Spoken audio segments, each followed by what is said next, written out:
Bueno, jóvenes, si a ustedes les parece, podemos continuar como veníamos haciendo en la última parte de la clase pasada, que es que yo les leía y ustedes interpretaban. Esa metodología a mí me gustó más que la otra. Eh, y salvo que haya alguien eh, voluntario o voluntaria para leer ahora, que sería genial. Creo que lo que sería cada vez más genial es que cada vez se me oiga menos a mí y que lean ustedes, interpreten ustedes y yo pueda hacer así, como un psicólogo lacaniano, solamente, así. Ujú, ujú. Eh, eso sería, llegaríamos al mundo ideal el día en que yo me calle, ¿no? Eso sería, sería increíble. Sería muy bonito, de veras. Eh, esperen que quiero saludar. Quiero, quiero darle un abrazo a alguien que entró recién y le dije que sí, pero no me fijé. Ah, era el señor Juan Cruz Llamas. ¿Cómo le va? Eh, que fue uno de las 7 personas que me tocaron el día lunes para ir a visitar. Una mañana preciosa para toda esta gente eh, ya entrada en años que les rodea. Así que esperamos que ustedes hayan pasado un bonito día. Nosotros pasamos verdaderamente muy bien. Eh, escuchen una cosa entonces. ¿Será que podemos hacer eso hoy? Que haya alguien que se ofrezca para leer. Eh, no importa que ya haya leído, por supuesto, y que después ustedes puedan ya interpretar sin que yo colabore tanto. ¿Qué les parece? Que lo vayamos haciendo cada vez más así. Para mí está buena la idea. A mí me encanta. Y bueno, quién puede empezar a leer? A ver, déjenme ver si puedo presentarles. Vamos a saltar, como la otra vez vamos a saltar. A ver, ustedes díganme cuál es la primera palabra que se ve, por favor, en la pantallita. Guardémonos. Bien, bueno, eh, ¿quién se anima a arrancar desde ahí? Desde guardémonos. Ahora no les veo, pues veo el texto nomás. ¿Todo el mundo ve el texto? Sí. Sí. Sí, sí. Bueno, Sí. bueno, ¿quién arranca desde allí? Cualquiera. Yo ahora no les veo los rostros, pero voy a mirar el texto. Yo me animo si quieres, Fer. Perfecto. Yo agradecido. Te escuchamos entonces. Bueno, a ver. Dice, guardémonos, pues, de confundir al hombre salvaje con lo que tenemos ante los ojos. La naturaleza trata a los animales abandonados a sus cuidados con una predilección que parece mostrar cuán celosa es de este derecho. El caballo, el gato, el toro y aun el asno mismo tienen la mayor parte una talla más alta, y todos una constitución más robusta, más vigor, más fuerza y más valor en los bosques que en nuestras casas. Pierden la mitad de estas cualidades siendo domesticados, y podría decirse que los cuidados que ponemos en tratarlos bien y alimentarlos no dan otro resultado que el de hacerlos degenerar. Así ocurre con el hombre mismo. Al convertirse en sociable y esclavo, vuélvese débil, temeroso, rastrero, y su vida blanda y afeminado acaba de enervar a la vez su valor y su fuerza. Añadamos que entre la condición salvaje y la doméstica, la diferencia de hombre a hombre debe ser mucho mayor que de bestia a bestia, pues habiendo sido el animal y el hombre igualmente tratados por naturaleza, todas las comodidades que el hombre se proporcione de más sobre los animales que domestica son otras tantas causas particulares que le hacen degenerar más sensiblemente. La desnudez, la falta de habitación y la carencia de todas estas cosas inútiles que tan necesarias creemos no constituyen, por consiguiente, una gran desdicha para esos primeros hombres ni un gran obstáculo para su conservación. Si no tienen la piel velluda, para nada la necesitan en los países cálidos, y en los climas fríos, bien pronto saben apropiarse las de las fieras vencidas. Si solo tienen 2 pies para correr, poseen 2 brazos para atender a su defensa y a sus necesidades. Sus hijos tal vez anden tarde y penosamente, pero las madres los llevan con facilidad, ventaja de que carecen las demás especies, en las cuales la madre, cuando es perseguida, se ve obligada a dejar abandonados sus pequeñuelos o a seguir a su paso. En fin, a menos de suponer el concurso singular y fortuito de circunstancias de que hablaré más adelante, y que podrían muy bien no haber ocurrido nunca, es claro, en todo caso, que el primero que se hizo vestidos o construyó un alojamiento, diose con ello cosas poco necesarias, puesto que hasta entonces se había pasado sin ellas y no se comprende por qué no hubiera podido soportar, siendo el hombre, el género de vida que llevaba desde su infancia. Solo, ocioso y cerca siempre del peligro, el hombre salvaje debe gustar de dormir y tener el sueño ligero como los animales, los cuales, como piensan poco, duermen, por así decir, todo el tiempo que no piensan. Siendo su propia conservación casi su único cuidado, las facultades que más debe ejercitar son las que tienen por principal objeto el ataque y la defensa, bien sea para dominar su presa, bien para guardarse de ser la presa de otro animal. Y por el contrario, aquellos órganos que solo se perfeccionan por la pereza y la sensualidad deben permanecer en un estado rudimentario que excluya toda suerte de delicadeza. Hallándose divididos en este punto sus sentidos, el gusto y el tacto, serán de una extrema rudeza, la vista, el olfato y el oído de una extraordinaria agudeza.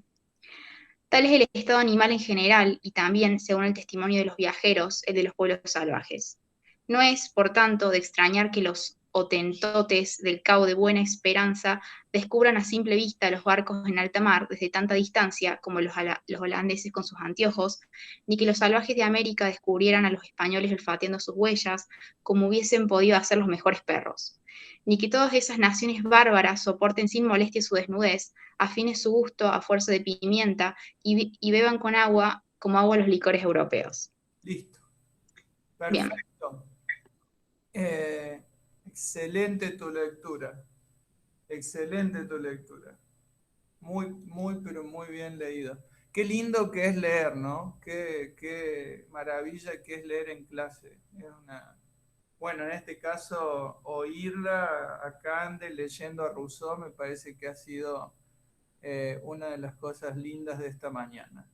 Eh, bueno, es, me parece a mí, pero yo no quiero asumir cosas indebidamente. Me parece a mí que es bastante claro lo que nos va mostrando este pensador, ¿no es cierto?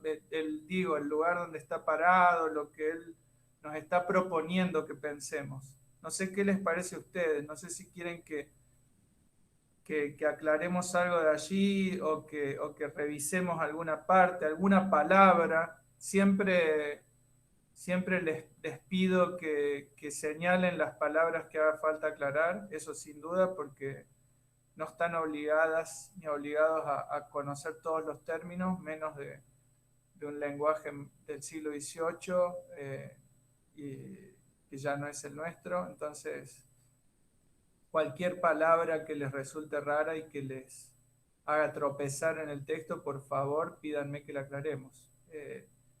O algún significado también, que no sea solamente una palabra, sino tal vez una expresión, una idea.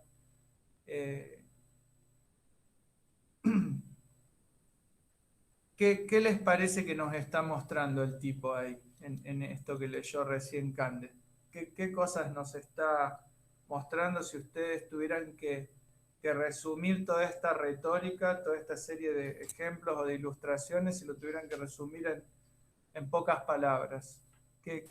La diferencia entre el hombre salvaje y el hombre de la sociedad. Eso fue lo que entendí yo. Sin duda, sí. ¿Y en qué te parece, Gastón, que radica esa diferencia? ¿Cómo los compara él al hombre salvaje? Acá habla mucho de los sentidos, de cómo el hombre salvaje los tiene más agudos, Ujú, ya que se centra solo en pensar en la pereza y la sexualidad, lo que leí. ujú, Y eso fue lo que entendí, como que el ujú. hombre salvaje es más vago, es más, porque tiene, la única conversación que tiene es con sí mismo, como dice. Solo se centra en dormir y en sobrevivir. Ujú. Bien. Como que dice que no está ocupado con tantas maquinaciones y tantas especulaciones, entonces es como que pasa más tiempo su cabeza descansando, ¿no? Una Claro, cosa. el tiempo, acá dice el tiempo que no, como piensan poco, duermen todo el tiempo que no piensan. Ujú, sí. Eso. Y cuando hace esa comparación con los animales, fíjense cuando compara los animales en el entorno natural y en el entorno doméstico, ¿qué es lo que nos dice?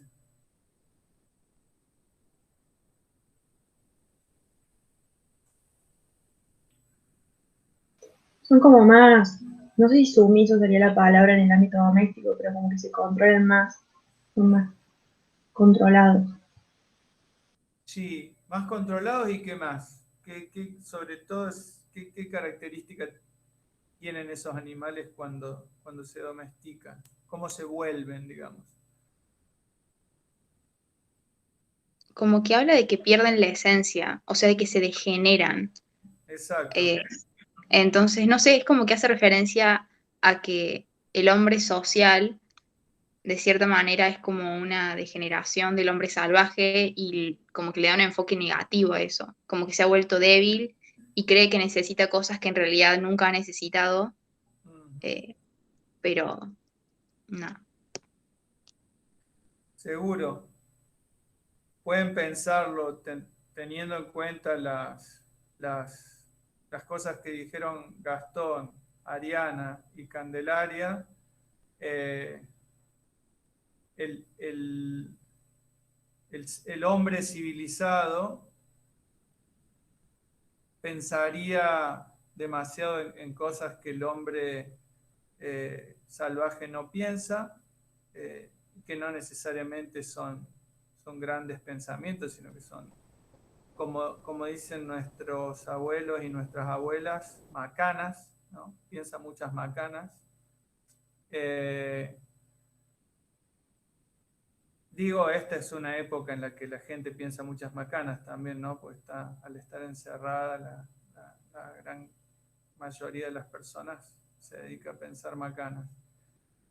Como dijo Ariana, se vuelve más sumiso cuando se vuelve sociable, doméstico. En términos políticos, esa es una característica que le preocupa mucho a Rousseau. Rousseau todo el tiempo tengan presente que está tratando de pensar lo político. Entonces la cuestión de la sumisión es un problema. Eh, y no se olviden que este pensador es el padre de la revolución. Y como bien dijo Kande también, se, según la mirada de Rousseau, se degenera, ¿no? Y usa exactamente esa palabra. Eh, Van a ver que más adelante va a decir el hombre que medita, para enganchar lo que dijo Gastón con lo que dijo Cande, el hombre que medita, hablando del filósofo, dice el hombre que medita es un animal depravado, ¿no? Un animal degenerado. Eh, Como que esa degeneración o esa depravación son un alejamiento de su esencia, no una serie de costumbres sexuales que la sociedad condena, pues nosotros degenerados, depravados lo solemos entender en ese sentido, pero en el lenguaje del siglo XVIII y sobre todo cuando ese lenguaje eh, pretende flirtear con la biología, digámoslo así, pretende coquetear con la biología, la palabra degenerado o depravado hacen referencia a algo que está dejando de funcionar como debería, que se vuelve débil, que se atrofia. que deja de tener esa tensión, que es una de las maneras en las que entendemos la vida misma, como una tensión, como una concurrencia de fuerzas opuestas, como un equilibrio, ¿no? Piensen ahí, pueden encontrar ustedes un abanico de palabras gigantesco. Pero, perdón, porque creo que Agustina estaba queriendo decir algo y yo te interrumpí, Sí. perdón, decime. A mí me cuesta como ir a la par de cuando estamos leyendo. ¿Podrías hacerme un favor y leer, subirme 2 párrafos antes, el primero que leyó Cande, que me pareció súper interesante, y después pienso algo El y primero, te lo digo? Sí, ese primero, eso, ahí. guardémonos pues de el hombre Déjame salvaje con los que tenemos. que calcule un Sí, poco claro que sí. y te digo.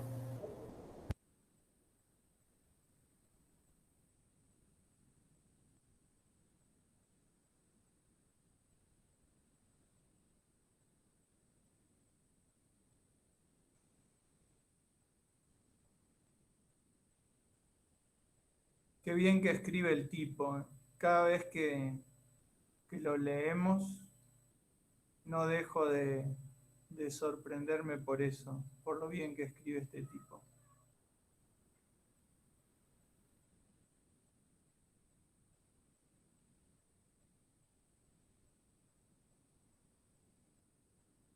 Es muy elegante para escribir. ¿Han visto ustedes eso? Cómo va poniendo como una piedrita en cada parte mientras va hablando. Es muy equilibrada su escritura, muy elegante.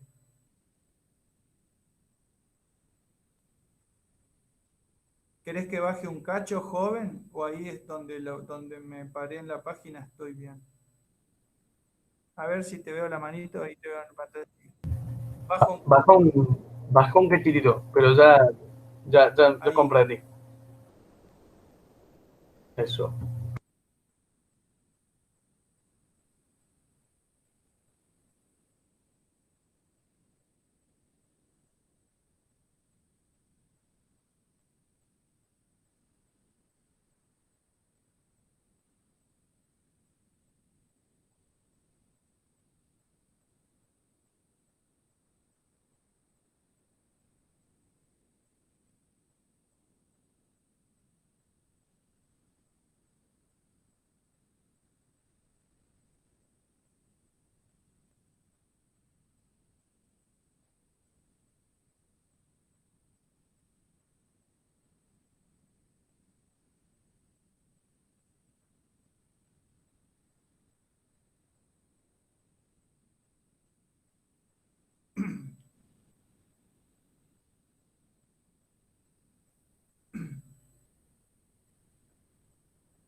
No, bueno, bien. La parte del principio me había llamado la atención, pero no podía calcularlo. Y nada, me parece súper interesante eso. Me parece re interesante la parte de que perdemos nuestra naturaleza, ¿no? Por ser domesticados. Bueno, no sé si uso esa palabra, usa otras palabras, pero es re interesante. Pero igual, no sé si nada que ver, ¿no? Pero somos como la especie que más en la cadena, ¿no? Somos la especie pensante que puede, una vez, me estoy divagando mal, pero yo había leído que nosotros somos diferentes a los caballos, a los chanchos, a los animales en sí, porque nosotros podemos organizarnos, nosotros podemos trabajar en equipos, así se podría decir, para poder lograr cosas. y no sé si va con esto, pero como que esa organización que logramos, nos ha dado la facilidad de que pasen estas supuestas degeneraciones en nosotros, ¿no? Y no ser el hombre natural, ¿no? Eso divaguemos. Sin duda.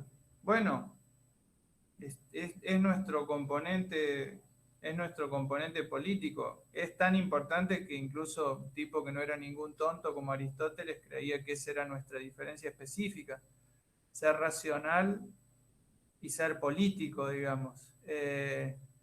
Nosotros vimos con Hobbes que eso entra en discusión, pero entra en discusión de una manera que no discute esto que decís vos. Entra en discusión en sentido filosófico, podríamos decir, más metafísico, digamos, cuando de algún modo Hobbes nos está diciendo que esa capacidad de organizarnos y de trabajar en conjunto, no es algo que está en nuestra naturaleza, sino algo que hemos creado para contener nuestra insociable sociabilidad, como decía el viejo Kant. Pero bueno, en cualquiera de los dos casos, forme parte de nuestra naturaleza o lo hayamos inventado, es algo que tenemos. Y eso que tenemos, por supuesto, y esto es una cosa linda para seguir leyendo a Rousseau, tiene una doble cara. Del mismo modo que yo en la clase pasada les decía, fíjense que Rousseau es un romántico que escribe en contra de la razón, pero al mismo tiempo es uno de los filósofos más importantes del siglo de las luces, o sea, de la época de la razón. Y de hecho es un filósofo, no es un tipo que decide abandonar la filosofía y ponerse un taller de algo y trabajar solamente con las manos, sino que las críticas que tiene para hacerle a la razón las hace desde la razón. Entonces, como, por eso les decía, toda la antifilosofía que hay dentro de la filosofía, digamos, pero que está dentro de la filosofía, o sea, está dentro de este ejercicio obsesivo, casi enfermizo, para usar los términos de Rousseau, de desarrollar la razón, ¿no? Es como una doble cara. Perdón, Cande, que estabas levantando la mano. No, no, tranqui, no pasa nada. Que ahora que lo pienso, algo que me hace ruido de este fragmento es que él habla, bueno, del estado salvaje del hombre y hace referencia a los salvajes de América. Sí. Entonces, como que para él el estado salvaje es el estado en el que estaban los pueblos originarios de América, y uno se pone a pensar y tenían alta organización social. O sea, como que incluso buscando ejemplos sigue estando el componente social. Eran hombres sociales, los hombres salvajes. Seguro. Entonces es como que nada, eso de la perspectiva eurocentrista está muy presente. Pero Seguro. bueno. Seguro. Pero acá van a ver que hay otro componente. Ese componente lo vamos a ver cuando leamos nuestras próximas páginas. A ver. No nuestras próximas páginas. Cuando entremos a la segunda parte del texto, que no va a ser en esta clase, sino en la que viene, vamos a hacer dos cosas. Yo no quiero comportarme como un presidente de centro vecinal, digamos, que promete unas cloacas que nunca llegan, pero sí creo que les puedo prometer que la semana que viene vamos a estar en la segunda parte, y en esa segunda parte nosotros tenemos que ver un componente de la manera en que Rousseau piensa el estado de naturaleza, que es un componente que si ese componente fuera, lo personificáramos, a lo que vos dijiste recién, Cande, te diría, ok, pero teneme en cuenta a mí como componente de esta manera en que Rousseau piensa esta naturaleza. ¿En qué consiste ese componente? Por supuesto quiero que lo vean ustedes, no tendría ninguna gracia que se lo diga yo. Y eso estoy seguro que lo vamos a ver cuando veamos la segunda parte del texto. También, cuando veamos la segunda parte del texto, yo no me olvido que Agustín, la clase pasada, en el chat decía, vamos al hueso, vamos a resolver esos dos problemas que tenemos, que son uno que señaló Enzo cuando preguntaba qué significa esto de que el derecho sucede a la violencia. Enzo decía que no entendía bien, pero preguntando eso reveló que estaba entendiendo muy bien cuál es el problema. Y aparte de eso que preguntaba Enzo, de qué significa que el derecho sucede a la violencia, había otra idea en ese párrafo que era la idea de que los débiles se resolvieron a obedecer a los más fuertes y pagaron por una paz ficticia, pagaron el precio de su felicidad real. Esto era lo que decía Rousseau en ese párrafo, palabras más, palabras menos. Pagaron una paz de pacotilla, entregando nada más ni nada menos que su libertad. ¿Cómo podíamos comprender bien la combinación de todos esos elementos, de que los fuertes obedecen al débil, de que pagan con su libertad por una paz que no existe, de que el derecho sucede a la violencia? Yo les dije que todo eso se resolvía en un solo párrafo, en la mejor parte del texto que está allí en la segunda parte.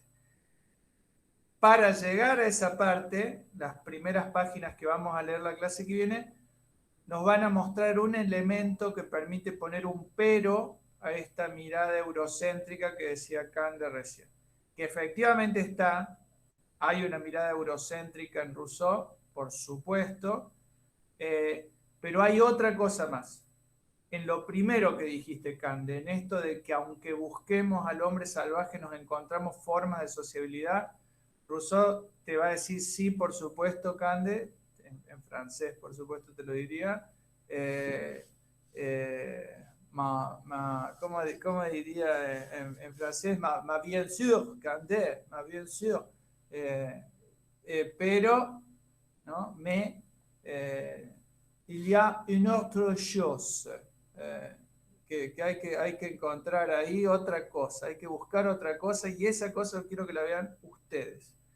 Pero antes de que busquemos esa cosa y resolvamos la otra cosa y le pongamos el cosito del coso, yo quiero que hoy terminemos de leer una parte muy importante de esta primera parte.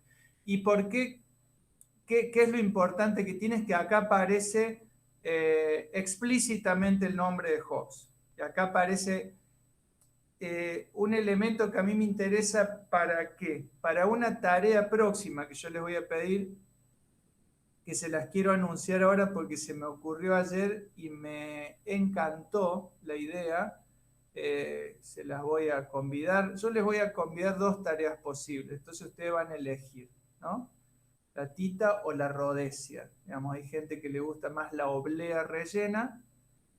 Está bien, comprendemos a esa gente, convivimos con ellos en armonía. Y hay gente que le gusta la tita, que es una galletita Manon rellena. Tal vez ustedes no conocen la galletita Manon, pero una galletita muy noble de mi época, de cuando yo era niño, con un relleno de limón, muy, muy fino, muy delicado, y su cobertura de chocolate. Las dos tareas son en ese sentido muy ricas. Una va a ser la que se me ocurrió ayer, que ustedes inventen entre dos estudiantes un diálogo entre Hobbes y Rousseau. Que escriban ustedes un diálogo entre Hobbes y Rousseau. Puede tener unas 2 páginas, vamos a decirlo así, unas, no sé, 800 palabras, podríamos poner como límite, unos 1000 palabras podríamos poner como límite. Entonces esa va a ser una tarea posible. Y va a ser, ¿cuándo se las voy a recibir? No sé, mediados de octubre, 20 de octubre, pónganle ustedes. Se lo estoy anunciando ya ahora con mucha anticipación. Diálogo entre Hobbes y Rousseau. Vayan pensando. Esa va a ser una tarea posible. La otra tarea posible va a ser que analicen una película que les voy a pasar la semana que viene. Es una película muy breve, dura tan solo 12 minutos. Y es una película que me parece que aborda de una manera muy interesante esto que estamos discutiendo ahora. Y esto que decía recién Agustín, de lo que nos diferencia, de lo que nos separa del resto de los animales, que ya lo estábamos conversando la semana pasada también. Esta película lo aborda de una manera muy, muy fina, muy inteligente, muy graciosa también, y es una verdadera joya, dura solo 12 minutos, ese componente me parece que no es menor tampoco para el cansancio que pueden llegar a traer ustedes en este momento del año, que yo lo quiero respetar y lo quiero mimar un poco. Entonces van a ver una cosa muy buena y van a tener la posibilidad de hacer dos tareas. O bien se juntan con un compañero o con una compañera e inventan un diálogo entre Hobbes y Rousseau, de 800.000 palabras como máximo, o bien, de manera individual, me hacen un análisis de esta peliculita de 12 minutos, que es una, como decía el Indio Solari, una bomba pequeñita. Una bomba pequeñita. Esas van a ser las tareas que una o la otra. Es lo único que les voy a pedir en esta primavera. Después en el verano les voy a pedir otra cosa. O un cacho antes del verano. Pero por ahora les voy a pedir solo eso. Me parece que están lindas esas dos tareas. Cualquiera de las dos creo que ustedes van a poder hacer algo con eso y a mí me gustaría leerles en eso que hagan. Así que vayan pensando qué les puede llegar a dar ganas de hacer. Ahora quiero que, para servir a esto que es el diálogo imaginario entre Hobbes y Rousseau, leamos unas partecitas, unas 3 páginas que si quieren se las leo yo a cierta velocidad. No mejor que Cande, porque creo que la lectura de Cande recién fue excelsa, pero como ya tengo marcadito lo que les leo, se los leo de golpe y vemos qué hay ahí. Aparece Hobbes. Vamos a leer esto porque aparece Hobbes. ¿Ok? A ver, déjenme pasar. Tengo anotado acá en mi libreta de cocina. A ver. Acá está. Díganme si ven lo que yo veo. ¿Cuáles son las primeras palabras que ven, por favor? Parece a primera vista. Perfecto. Y díganme si me escuchan bien. Sí, se escucha bien. ¿Sí? Si hablo así, se oye. Bueno, espero que puedan seguir el texto. Son 2 o 3 páginas, o sea que les pido disculpas, por eso puede resultarles un poco pesado, pero es lo último que leemos hoy, estas 2 o 3 páginas, y para la clase que viene yo les voy a hacer una selección de la segunda parte que está buena. Puede llegar a ser un poco más extensa, pero van a ver que vamos a llegar, les prometo, ahí sí vamos a llegar a esto que les decía, que solicitaba Enzo, Agustín, que resolvamos esos asuntos. Vamos a llegar allí. Así que bueno, ahora les leo. Parece a primera vista que en este estado, no teniendo los hombres entre sí ninguna clase de relación moral ni de deberes conocidos, no podrían ser ni buenos ni malos, ni tendrían vicios ni virtudes, a menos que, tomando estas palabras en un sentido físico, se llamen vicios del individuo las cualidades que pueden perjudicar su propia conservación, y virtudes las que a ella puedan contribuir. En este caso, habría que considerar como más virtuoso a quien menos resistiera los meros impulsos de la naturaleza. Algo de esto les dijo el profesor Cruz cuando tuvimos el debate, no sé si se acuerdan. Algo de esto está en un texto de Nietzsche que se llama Genealogía de la Moral. Pero bueno, sigo con esto. Pero sin apartarnos, exacto, sin apartarnos de su sentido ordinario, conviene retener la opinión que podríamos manifestar sobre tal situación y desconfiar de nuestros prejuicios hasta que, la balanza en la mano, se haya examinado si los hombres civilizados poseen más virtudes que vicios o si sus virtudes son más ventajosas que funestos sus vicios, o si el progreso de sus conocimientos constituye una compensación suficiente de los males que mutuamente se causan a medida que aprenden el bien que debían hacerse, o si bien mirado no se encontrarían en una situación más feliz, no teniendo daño que temer ni bien que esperar de nadie que hallándose sometidos a una dependencia universal y obligados a recibir todo de quienes no se obligan a darles nada. No saquemos la conclusión, como Hobbes, de que no teniendo ninguna idea de la bondad, o por no tener ninguna idea de la bondad, el hombre es naturalmente malo. No saquemos, dice Rousseau, la misma conclusión que Hobbes. De que es vicioso porque no conoce la virtud y que niega siempre a sus semejantes los servicios que cree no deberles, y que en virtud del derecho que se arroga sobre las cosas que necesita, se imagina insensatamente ser el propietario único del universo entero. Qué bien que escribe este tipo. ¿No? Nos está diciendo Rousseau, no nos imaginemos eso, que por no conocer la bondad es naturalmente malo, que es vicioso porque no conoce la virtud, o que va a negar servicios a sus semejantes solamente porque no es un deber, ¿no? O que por el derecho natural que tiene sobre todo, porque nada es de nadie, ¿no? Pues no hay propiedad, se imagina ser insensatamente el propietario del universo entero, ¿no?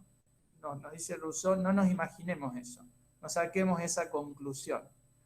Hobbes ha visto muy bien el defecto de todas las definiciones modernas del derecho natural, pero las consecuencias que deduce de la suya, ¿no?, de su propia definición del derecho natural, demuestran que la toma en un sentido no menos falso.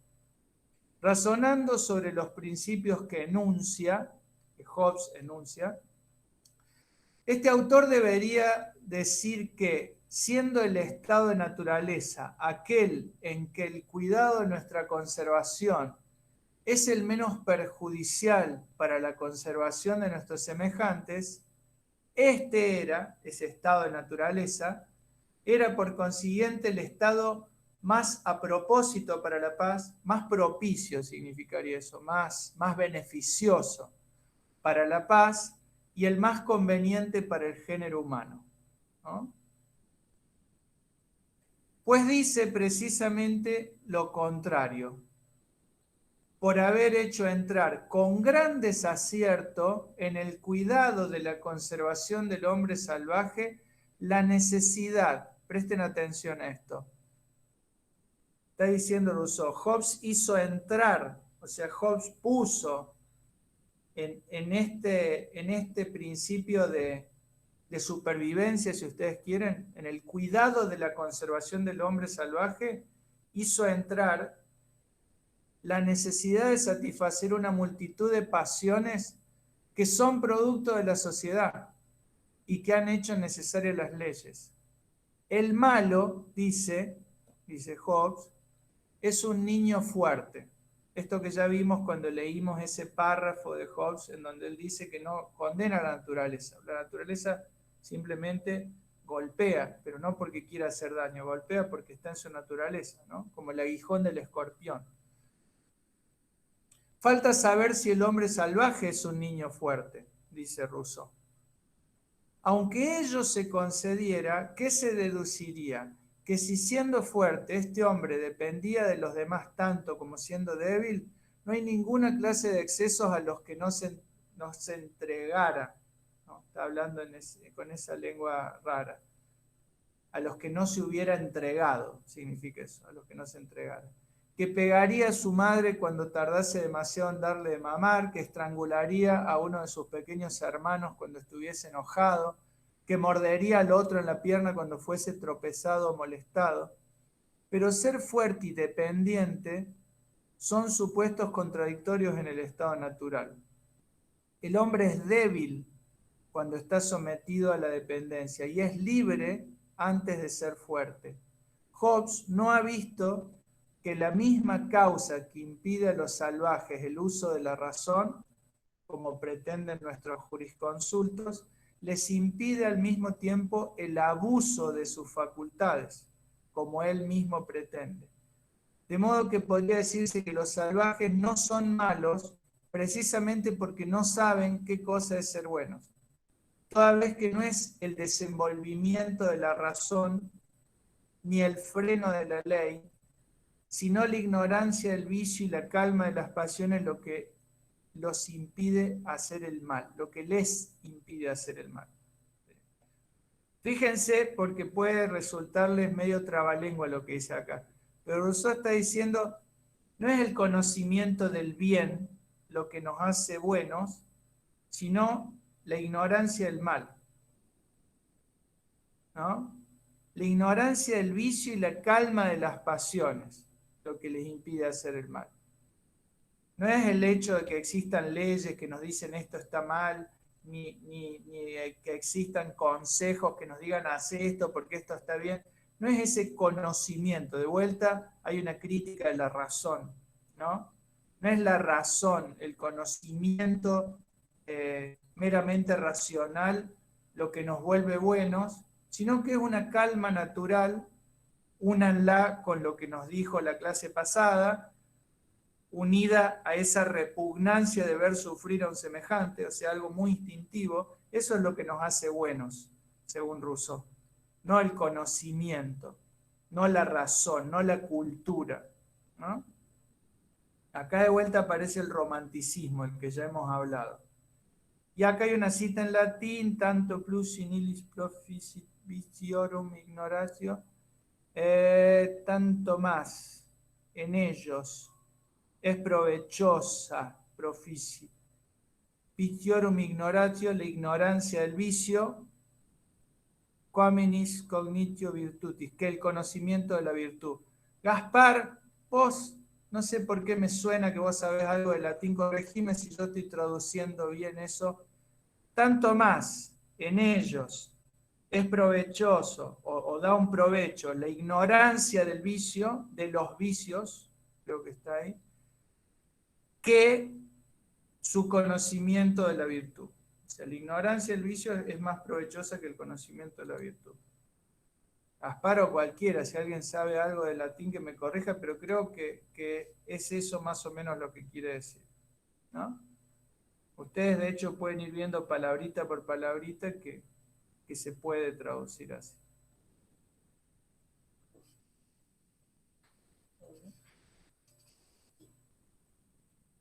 Bueno, ¿puedo seguir? Háganme así o háganme así si quieren que pare. A ver, Sofía me dice que sí. A ver. Cande levantó una mano dudosa, que no sabe si hacer así o hacer así. Me hiciste así. Como la incertidumbre del tiburón académico.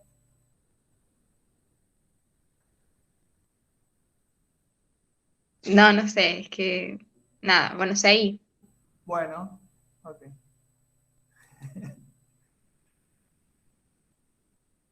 Pensá que si hay algo que quedó medio raro recién, capaz que se aclara cuando leamos un cachito más. Y si no, por supuesto, ahí nos detenemos y vamos a tener unos 10 minutos para discurrir. Hay además otro principio que Hobbes no ha observado. Y acá fíjense, átenlo con lo que habíamos ya visto sobre esta repugnancia natural. Acaba de adquirir otro nombre para Rousseau. Esto otro que Hobbes no ha observado, el cual, habiéndole sido dado al hombre para suavizar en ciertas circunstancias la ferocidad de su amor propio o su deseo de conservación antes del nacimiento de este amor, modera esto que tiene, modera el ardor que siente por su bienestar con una innata repugnancia a ver sufrir a sus semejantes. De vuelta, ¿se acuerdan que ya leímos sobre esto? De la innata repugnancia a ver sufrir. Con estos mismos términos, pero fíjense qué sigue diciendo aquí. No creo que deba tener una contradicción, que deba temer, perdón, una contradicción concediendo al hombre la única virtud natural que se ha visto obligado a reconocer el más furioso detractor de las virtudes humanas, que no es Hobbes, es Mandeville, ahora van a ver. Me refiero a la piedad, disposición adecuada a seres tan débiles y sujetos a tantos males como somos nosotros. Esto de la debilidad humana, si recuerdan las páginas que leyó Kant de hace un rato, cuando dice que no tenemos las garras, ni el vello en la piel, ni todo eso que hace que los animales en ese estado natural sean menos débiles, esa idea de que los seres humanos son los animales más débiles o más desprotegidos por naturaleza, es una idea que recorre toda la historia del pensamiento, sobre todo de una manera subterránea, en una corriente subterránea, podríamos decir que está desde el siglo IV antes de Cristo, en Grecia, hasta nuestros días, que se suele nombrar como escepticismo. Los filósofos escépticos de todos los tiempos, filósofos escépticos del siglo IV antes de Cristo, como uno que era muy famoso que se llamaba Pirrón, pasando por filósofos escépticos del Renacimiento, como Michel de Montaigne, que escribe en 1500 y pico, hasta David Hume, que escribe en 1700 y pico, hasta Ludwig Wittgenstein, que escribe en el siglo XX. Los filósofos escépticos siempre repiten como un adagio esta idea de que el ser humano es el más débil de todos los animales, el más desprotegido, y todo esto que decía Agustín hace un rato, que nos organizamos, que construimos puentes, ciudades, que inventamos la penicilina, todo eso es una forma de responder a esa debilidad. Por eso, eso es una cosa que en 1800, a mediados de 1800 aparece en la obra de Darwin, la idea de que la razón es un resultado de esas múltiples y desprolijas, podríamos decir, y accidentadas adaptaciones. La razón no es algo que nos dio Dios y que lo puso acá como una semilla luminosa, sino que es un resultado, una evolución misma de cosas más imperfectas a algo que se fue desarrollando de esa manera.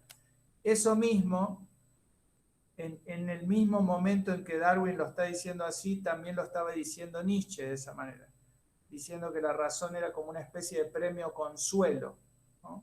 Premio consuelo por no haber recibido alas, o por no haber recibido buenas garras, o buenos colmillos, o más velocidad, digamos.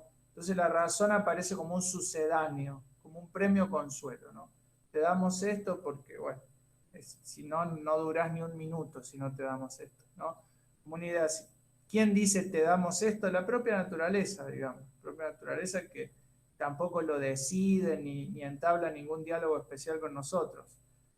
Simplemente no logró terminar de devorarnos, de arrasarnos, y nosotros pudimos desarrollar esto, ¿no? Este movimiento sencillísimo pero complejo, y que es uno de los que cuando lo desarrollamos y lo vamos afinando y lo vamos, es lo que más les cuesta imitar a los robots, digamos, ¿no? Lo que más les cuesta imitar a los robots son los movimientos de un buen camarero, ¿no? La creatividad de un gran artista y los movimientos de un buen camarero. Todo lo otro los robots lo pueden hacer, ¿no? Pero los movimientos de un buen camarero, o de uno de esos tipos que te atienden en la calle Obispo Trejo, en el Ruedo, por ejemplo, eso no lo puede hacer un robot, ¿no? Eso no lo puede hacer un robot. Bueno, eso es parte de un desarrollo de esto que sabemos hacer. En esa película de 12 minutos que le voy a pasar, habla de esto, del pulgar oponible. Bueno, entonces, la innata repugnancia a ver sufrir a sus semejantes. No creo que deba temer una contradicción concediendo al hombre la única virtud natural que se ha visto obligado a reconocer el más furioso detractor de las virtudes humanas. Me refiero a la piedad, disposición adecuada a seres tan débiles y sujetos a tantos males como somos nosotros. Virtud tanto más universal y tanto más útil al hombre, cuanto que precede, fíjense, precede al uso de toda reflexión, o sea, está antes de la reflexión. Y tan natural que las bestias mismas dan de ella algunas veces sensibles muestras. Sin hablar de la ternura de las madres con sus pequeños y de los peligros que arrostran para protegerlos, obsérvase a diario la repugnancia que experimentan los caballos en pisotear un cuerpo vivo. Un animal no pasa nunca al lado de otro de su especie muerto sin sentir cierta inquietud. Hasta hay animales que les dan una suerte de sepultura. Y los tristes mugidos del ganado entrando en el matadero anuncian la impresión que recibe ante el horrible espectáculo que contempla. Con placer se ve al autor de la fábula de las abejas, este es Mandeville. El subtítulo de la fábula de las abejas es Virtudes públicas, vicios privados, o vicios privados y virtudes públicas. Es un tipo muy, ¿cómo les diría la palabra? Muy cínico, muy despiadado, que considera que nosotros somos lo peor, de lo peor, de lo peor, lo mismo que pensaba Mark Twain, por ejemplo, ¿no? Cuando le decían algo sobre alguna religión o algún partido político, decía, a mí no me interesa si es negro, blanco, judío y cristiano, me basta saber que es un hombre, no hay peor cosa sobre la faz de la tierra. Eso decía Mark Twain siempre, el creador de Tom Sawyer. Bueno, este tipo Mandeville tiene una mirada así, bastante oscura sobre el ser humano, y aún este tipo, dice Rousseau, reconoce en nosotros esa piedad. Hola, Juan Ignacio. Vamos a ver si enganchás desde acá, desde este punto de la lectura. Entonces, dice sobre Bernard de Mandeville, autor de la fábula de las abejas, se ve con placer a este autor obligado a reconocer al hombre como un ser compasivo y sensible, abandonar su estilo frío y sutil para ofrecernos la patética imagen de un hombre encerrado que ve fuera a una bestia feroz arrancar a un niño de los brazos de su madre, triturar con sus mortíferos dientes sus débiles miembros y desgarrar con sus uñas las entrañas palpitantes de la criatura. Me espanto, ¿no? Qué horribles estremecimientos experimenta ese testigo de un suceso en el cual no interviene su interés personal. Qué angustias sufre, hay errores de tipeo en la copia, por no poder prestar auxilio alguno a la madre desvanecida y a la expirante criatura. Tal es el puro movimiento de la naturaleza, repite Rousseau, por si no nos quedó claro, anterior a toda reflexión, anterior a toda reflexión. Tal la fuerza de la piedad natural, que las costumbres más depravadas difícilmente pueden destruirla, puesto que se ve a diario en nuestros espectáculos enternecerse y llorar ante las desventuras de un infortunado, aún tal que, de hallarse en el lugar del tirano, agravaría más aún los tormentos de su enemigo, semejante al sanguinario Sila, tan sensible ante las desgracias que él no había causado, o a ese Alejandro de Feres que no osaba asistir a la representación de ninguna tragedia por temor de que se le viera llorar con Andrómaca y con Príamo, mientras escuchaba sin emocionarse los gritos de los ciudadanos que mandaba degollar todos los días. Esto es tremendo lo que está mostrando Rousseau acá, ¿no?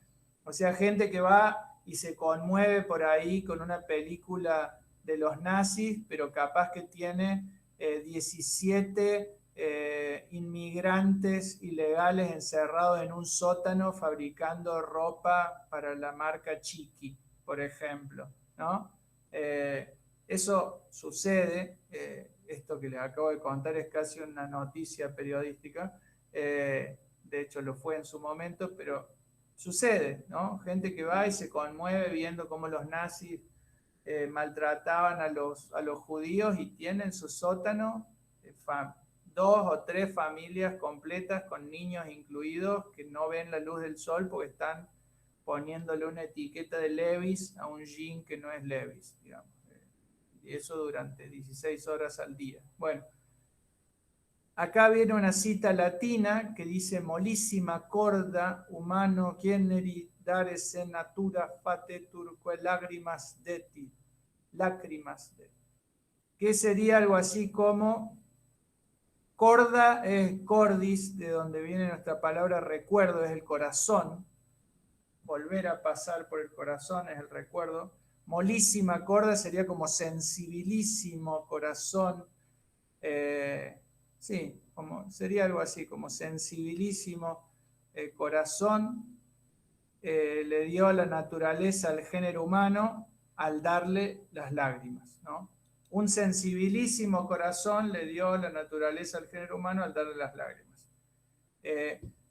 Lo dice Rousseau con cierta amargura, porque hay un punto en el que esto, las lágrimas, digamos, de un tirano, hay un punto en el que a Rousseau le parecen problemáticas, vamos a decirlo como mínimo problemáticas, digamos.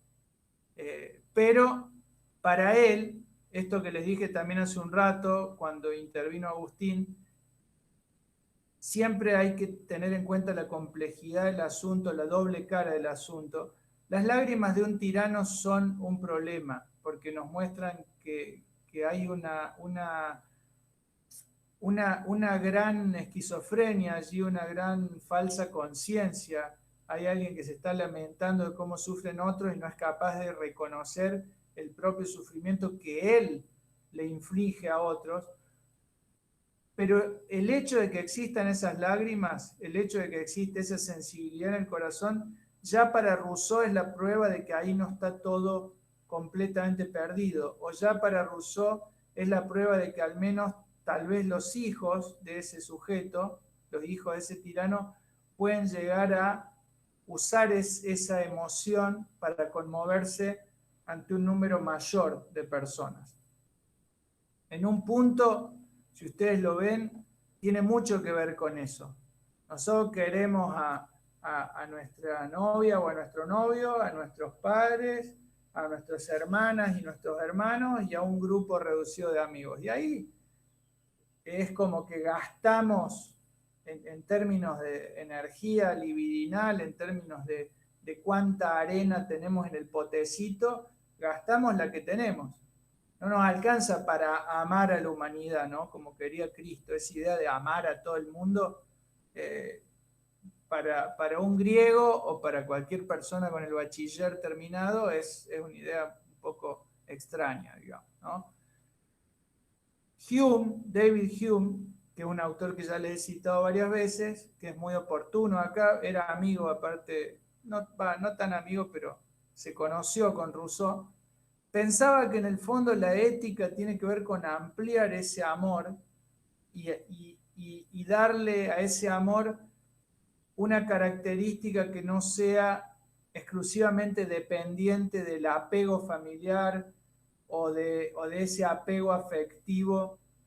Convertir ese amor más filial en un amor más cívico, en una amistad cívica. Extenderlo y en todo caso reencauzarlo. Esto mismo decía Freud también, en un texto importantísimo que Freud escribe entre medio de las dos guerras mundiales, y es un texto que se llama El malestar en la cultura. El malestar en la cultura. Si hay algo de lo que nos está hablando Jean-Jacques Rousseau es de eso, ¿no? Del malestar en la cultura. Ampliar eso entonces. Es eso que el tirano siente cuando mira una película en la que hacen sufrir a unos. Si ese tipo lo pudiera ampliar a los tipos que tienen el sótano o a los que tiene más allá en el calabozo, habríamos ganado, digamos, la pulseada. Bueno, esa es la pulseada para un tipo como Hume, y me arriesgaría a decirles que tal vez para Rousseau también va por ahí la pulseada.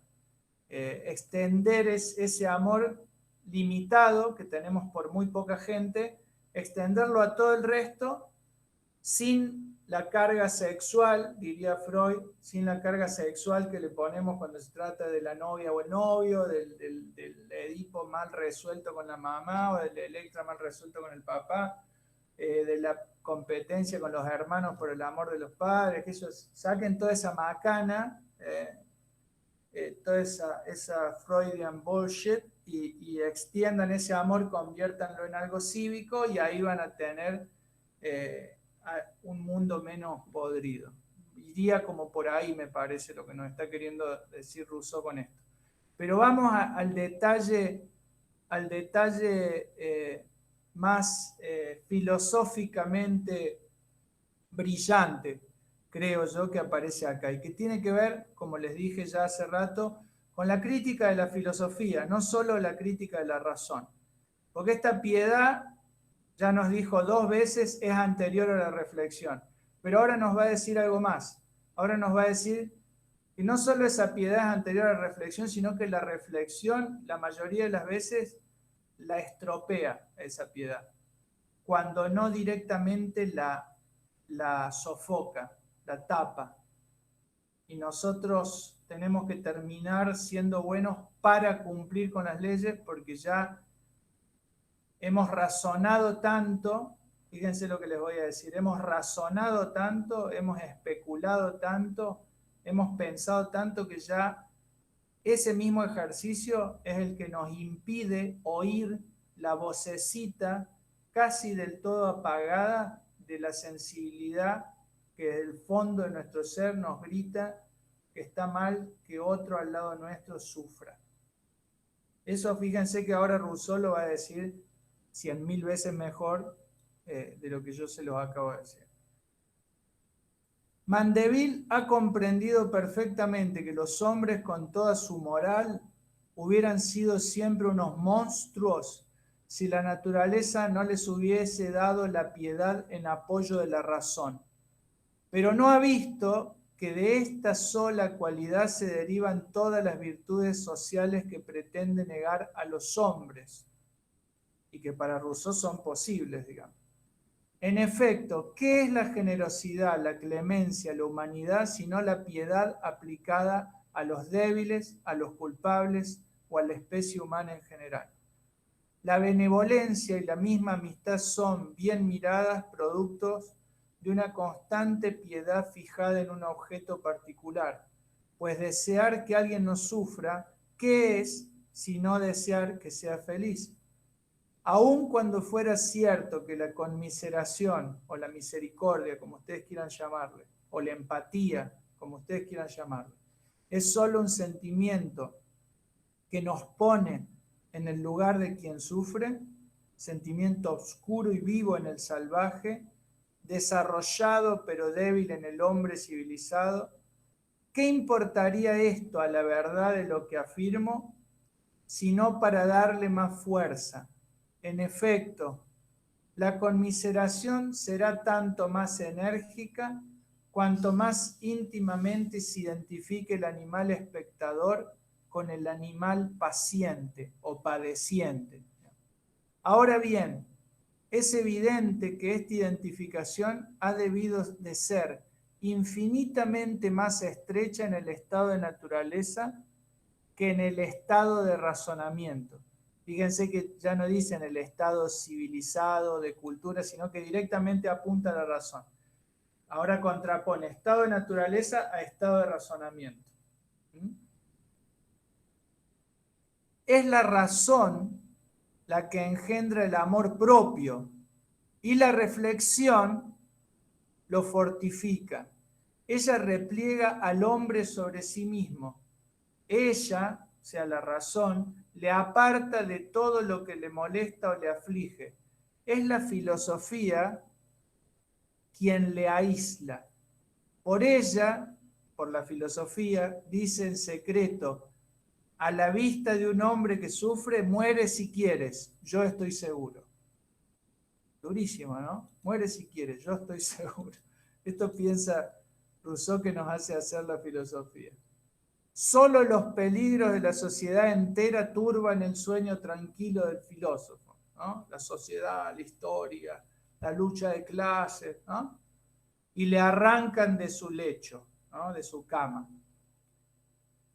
Sin embargo, se puede degollar, o sea, le pueden cortar la cabeza impunemente a un semejante suyo bajo su ventana. No tiene más que taparse los oídos y razonar un poco para impedir a la naturaleza que se subleva dentro de él a identificarlo con aquel a quien asesinan, ¿no? Pueden matar a un tipo en su ventana y a él no se le mueve un músculo. Esto dice Rousseau. Sin embargo, la lucha de clases, la sociedad, el destino del país y de la civilización, todo eso le preocupa. Pero el tipo que están haciendo cagar ahí al lado de él, no, yo estoy bien, estoy tranquilo. Es durísimo lo que está diciendo del filósofo. Nietzsche va a decir exactamente lo mismo. Por eso también les estoy leyendo esto, para que vayamos atando, digamos, cabos. El hombre salvaje carece de este admirable talento. Miren lo que es la ironía de este tipo. El hombre salvaje carece de este admirable talento. Falto de razón y de prudencia, se le ve siempre entregarse aturdidamente al primer sentimiento de humanidad. Saquen el artículo ahí, porque si no se confunde con el sustantivo general. En los motines, en las contiendas callejeras, acude el populacho, lo que traduciríamos como la merzada, la grasa, ¿no? Los negros, como dicen acá en Córdoba. Cuando hay algún lío, dice, los que acuden, los que van a ayudar, son esos, digamos, los incultos, digamos. Y el hombre prudente se aparta. Es la canalla, la plebe, diríamos, ¿no? El vulgo, como le decían antes los filósofos, son las mujeres del mercado, ¿no? Piensen en la época que escribe Rousseau. Una mujer del mercado es alguien que no sabe leer ni escribir. Acuérdense que ese derecho, chicas, lo conquistaron hace poco. Ni hablar del de votar. Así que cuando el tipo dice las mujeres del mercado, se está refiriendo a lo más bajo, de lo más inculto de la sociedad. Son las mujeres del mercado las que separan a los combatientes y las que impiden a la gente de bien su mutuo exterminio. No es el filósofo, ¿no? Si el filósofo ve una pelea, se aparta, se garantiza estar a salvo y no se le mueve un músculo. Esto dice Rousseau. Son esas personas llamadas ignorantes, incultas, esas son las que van a separar. Esas son las que oyen sin tapones, oyen sin interferencia la voz de la naturaleza que les dice: anda a separarlo, no dejes que se maten, no dejes que se hagan daño. ¿no? Lo que está diciendo Rousseau, el filósofo ya no oye esa voz. Está tan embelesado con sus propios pensamientos, con sus propias ideas, que ya no oye esa voz de la naturaleza. La voz de Colmillo Blanco, si ustedes quieren, si han leído Jack London, digamos. Es por tanto, ya termino, perfectamente cierto que la piedad es un sentimiento natural que, moderando en cada individuo su amor a sí mismo, concurre a la mutua conservación de la especie. Ella nos impulsa, sin previa reflexión, ya lo dijo por tercera vez, al socorro de aquellos a quienes vemos sufrir. Ella sustituye en el estado natural a las leyes, a las costumbres y a la virtud, con la ventaja de que nadie se siente tentado de desobedecer su dulce voz. Ella disuadirá a un salvaje fuerte de quitar a una débil criatura o a un viejo achacoso el alimento que han adquirido penosamente, si espera hallar el suyo en otra parte. Ella inspira a todos los hombres, en lugar de la sublime máxima de justicia razonada, pórtate con los demás como quieres que se porten contigo. Esta otra, de bondad natural, acaso menos perfecta, pero mucho más útil que la anterior. Haz tu bien con el menor daño posible para otro. Fíjense, no está pensando en qué va a pasar después, qué me van a devolver, todo eso son especulaciones. Esta, es más, la podríamos reducir a no hagas tanto daño. Se entiende, tenés que sobrevivir, se entiende, no hagas tanto daño, así, tuc, bien cortito, esa es la naturaleza. No dice, fíjate que lo que vos haces, que te lo devuelvan, no, olvídate de todo eso, esa es la razón. Vos no hagas daño, listo, ¿no? No hagas daño, o trata de no hacer tanto daño. Fíjense qué sencillísimo que es eso. En una palabra, es en este sentimiento natural, más bien en los sutiles argumentos donde hay que buscar la causa de la repugnancia que todo hombre siente obrar mal, aún independientemente de los preceptos de la educación. Aunque Sócrates y los espíritus de su tiempo puedan adquirir la virtud por medio del razonamiento, hace tiempo que habría desaparecido el género humano si su conservación hubiese dependido de quienes lo componen. Son las 23 jóvenes, así que yo no me quiero extender más. Si ustedes me aguantaron hasta ahí, yo estoy más que satisfecho. Solamente una pregunta, pero no tengan miedo que si me responden negativamente, no vamos a intentar de resolverla ahora.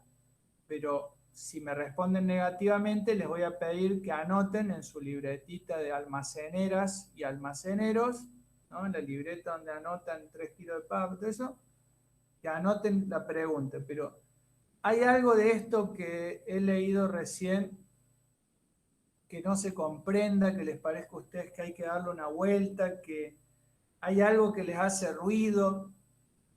Les repito, no les voy a retener ahora en el aula si me dicen sí hay algo que tenemos que ver o che, habría que revisar algo de clase. Si me dicen hay algo que revisar, yo lo anoto en mi cerebro y ustedes lo anotan también y lo vemos la clase que viene. Pero yo por ahora me doy por hecho con la lectura. Solamente quiero que no nos vayamos asumiendo que se entiende todo y que está todo bárbaro y después tengan dificultades innecesarias. Eso es lo que no quiero que tengan, dificultades innecesarias.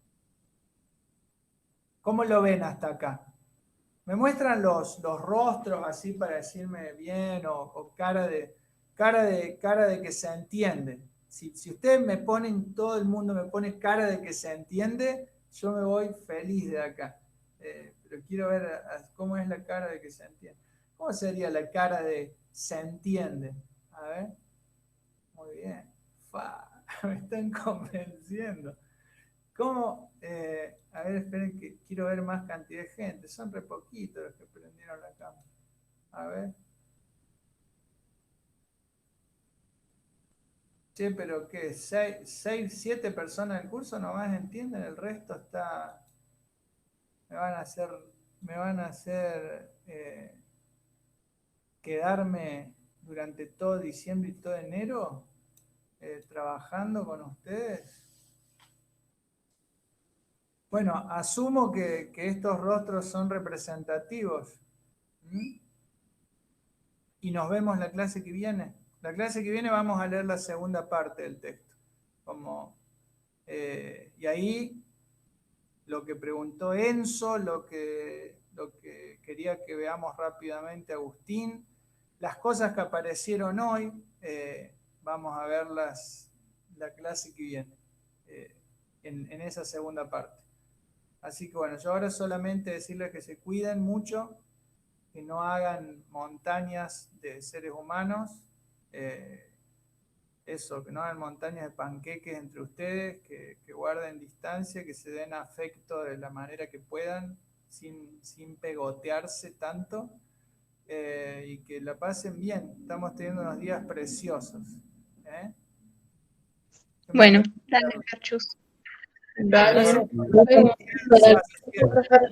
Gracias por la paciencia. Bueno, Chao, profe. Chao. Nos vemos. Nos vemos.